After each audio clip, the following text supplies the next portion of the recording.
Et bonjour à toutes et à tous, j'espère que tout le monde se porte bien. Bienvenue dans cette nouvelle review de marché. Nous sommes le mercredi 1er mai 2024. Il est exactement 21h53 et écoutez, c'est parti sans plus attendre. Petit rappel, pour, même si je pense que mon système commence à se comprendre, mon système de trading. Petit rappel très simple, comment il se décompose. Il se compose déjà de moyenne mobile simple et de moyenne mobile exponentielle. On a en premier lieu ce que je peux appeler les petites moyennes, donc qui va se constituer de l'EMA 13, 25, 32. Ensuite les grandes tendances, donc les gaps à chercher à les combler, pour nous donner des objectifs de prix à atteindre, ou des zones de support et rebond et résistance intéressants. Et on a la MA100, le MA200 et la MA300, donc le MA200 et la MA300 qui sont les moyennes les plus fortes, des moyennes assez solides et avec un très bon historique, surtout sur des grosses unités temps. Écoutez, on va commencer sans plus attendre. Je vous invite à rejoindre le Twitter, le X, qui sera trouvera dans la description pour avoir des updates et peut-être des idées de trade et du monitoring plus régulier que en vidéo. Commençons sans plus attendre en weekly. Qu'est-ce que nous avons en weekly sur BTC? On a toujours comme la précédente review, on est dans les petites tendances également, avec un dernier rempart, un cas échéant qui se trouve à 50 850, 50 900, qui sera clairement, en cas de retest ultime, le prix à obligatoirement défendre.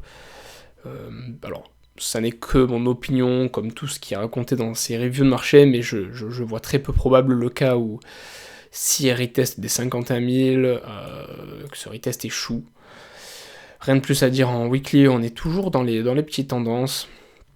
La tendance de fond n'est pas gâchée pour le moment. Passons 3 jours. Le 3 jours, qui se clôture dans dans 1 jour et 5 heures. On est passé en dessous de la dernière petite tendance, donc situation un peu plus moche que d'habitude. Je ne vais pas aller chercher à combler des gaps aussi gros, je cherche plutôt mes gaps à combler en 4 heures et en daily, mais ça me donne des indications. Ça n'a pas forcément quelque chose de bon de casser cette tendance en 3 jours, mais je ne prends pas des trades en 3 jours, c'est simplement pour m'aider autant que le weekly à avoir des grandes tendances de fond, d'avoir plus de recul sur le prix de BTC. Mais dans l'immédiat, rien, comme on verra sur les autres unités temps, ça ne m'annonce rien de bon en tout cas pour du momentum pour en ce moment. Et ça va nous permettre même de mettre en œuvre ce que j'aime également, donc d'autres types d'analyse du price action simple, donc l'action des prix et le tracé des supports et des résistances. Pour m'expliquer assez brièvement, on a un super cas de support-résistance. En plus, sur des unités temps, c'est très visible sur des grosses unités temps, donc ce qui peut nous confirmer en fiabilité, en dureté. On est dans un cas de la sorte de support-résistance. Donc, ce qui est génial, ça peut nous permettre de visualiser le range, l'endroit possiblement à réintégrer. Actuellement, la cassure du range n'a rien de bon, mais ce qu'on a souvent dans les ranges historiquement, c'est des bornes opposées, des bornes basses, des bornes opposées, bornes basses, et dans ce cas-là de breakout, on peut simplement faire peur à la majorité, réintégrer le range. Et ce qui est intéressant, c'est à chercher à longue ce retest de range pour chercher, pas forcément à casser le haut de range, mais à continuer de ranger tout simplement. Et à trade dans ce range, ça peut être. C'est quelque chose de plutôt agréable à trader les ranges. Mais voilà, on a ce genre de situation un peu piège. Les fake-out, les break-out. Mais je vais le laisser dessiner ce range, il peut nous servir. Autant que le weekly, pas grand chose à dire, sur du 3 jours. Le daily et les 4 heures vont commencer à être terriblement intéressants, donc je laisse le range dessiner, je pense que ça peut quand même être extrêmement intéressant. Sur la clôture d'hier, on a parfaitement résisté à la MA 100, qui pouvait nous rappeler un peu ce genre de cas de figure.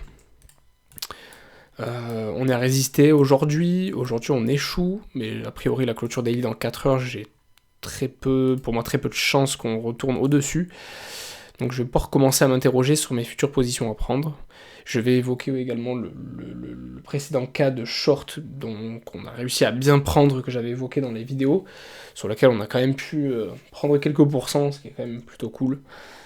Je peux chercher à combler ce futur gap à présent, ou m'asseoir sur mes mains pour l'instant, c'est plus ce que je vais faire, pour aller ensuite en 4 heures.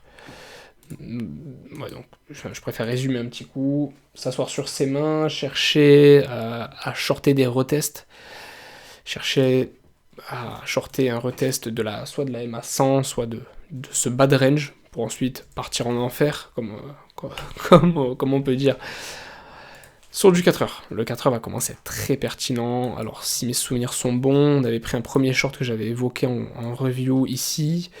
J'avais renforcé la position short. Ici, légèrement. Et malheureusement, j'ai été réveillé un peu trop tôt ce jour-là. Donc qu'est-ce que j'ai vu? Comme j'évoque souvent dans mon système, on a reclôturé au-dessus de la tendance, on a confirmé avec une deuxième bougie ici. Donc mon short a été coupé ici, pris à la base ici. Et en fait, on est tout simplement parti rejeter à nouveau complètement la tendance. Alors ce qui aurait pu être intéressant ici, je n'ai pas repris de short derrière, mais ça aurait très clairement pu être intéressant de reprendre un short sur cette perte, parce qu'on n'aime pas spécialement voir un reclaim de tendance et un rejet assez instantané. C'est pas vraiment ce qu'on aime voir, d'une manière de price action. Et voilà, ça a pu confirmer. Aujourd'hui et hier, on est parti clairement dans les abysses. On a commencé à partir dans les abysses, avec la perte du coup, même en 4 heures du bad range, avec un retest actuellement que je viens de voir, la clôture 4 heures vient de se passer. Un retest pas spécialement beau du bad range.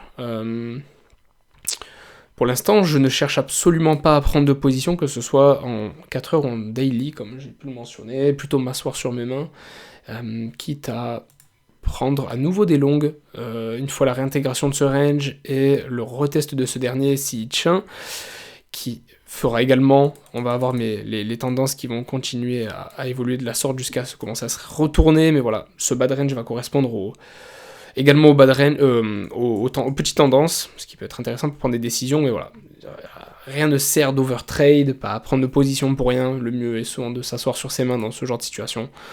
En 1 heure, c'est vraiment pas rien de bien charmant en 1 heure non plus, parce qu'on a failli avoir notre reclaim de tendance en 1 heure, donc à court terme, mais voilà, un rejet instantané, ça n'annonce rien de bon. Voilà, je pense sincèrement que la meilleure chose à faire est de s'asseoir sur ses mains dans l'immédiat. Passons brièvement sur ETH. Brièvement parce qu'on a dans tous les cas un marché pas spécialement sexy pour l'instant à regarder.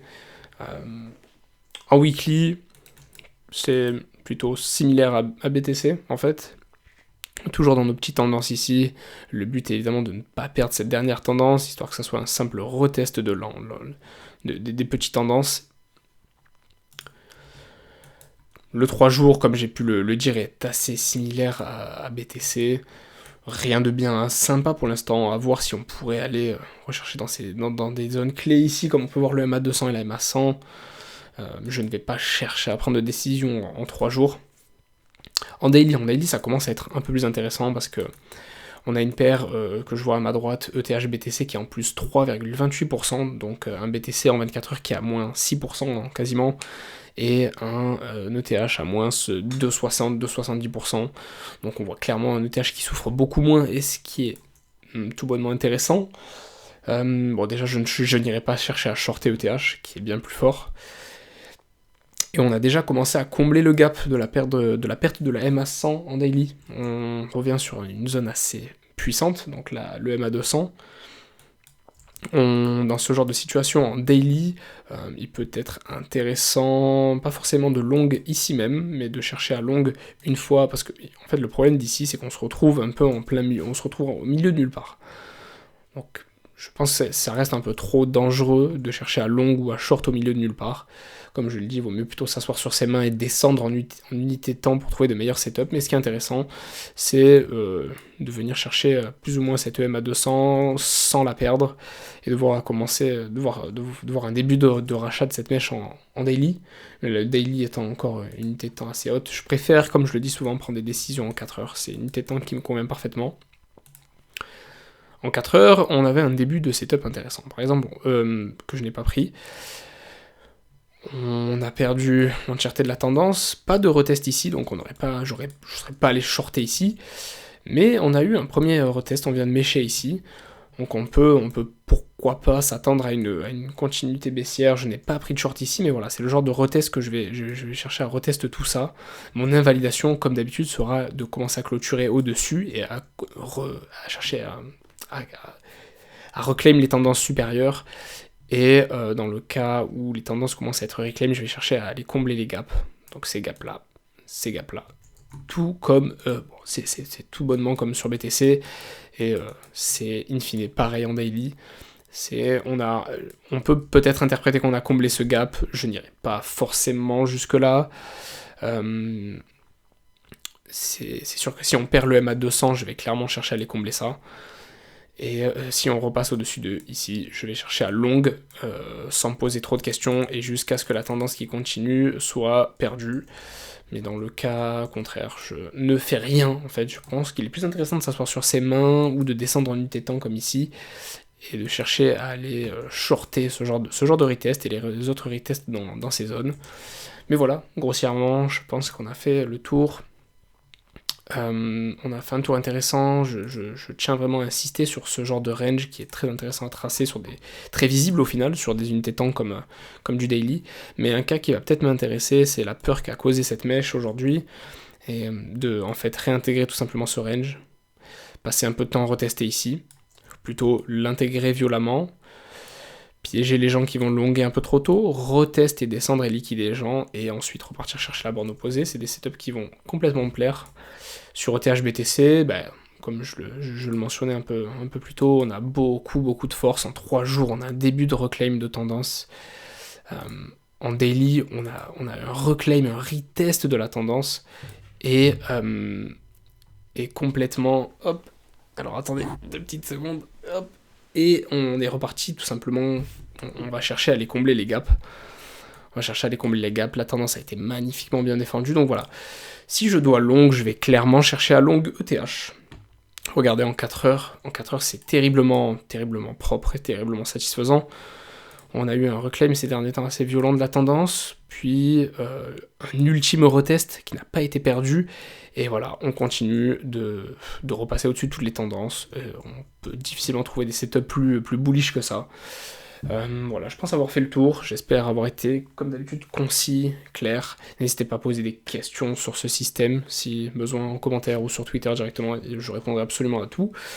Je vous souhaite une bonne soirée, des bons trades, et on se retrouve très prochainement.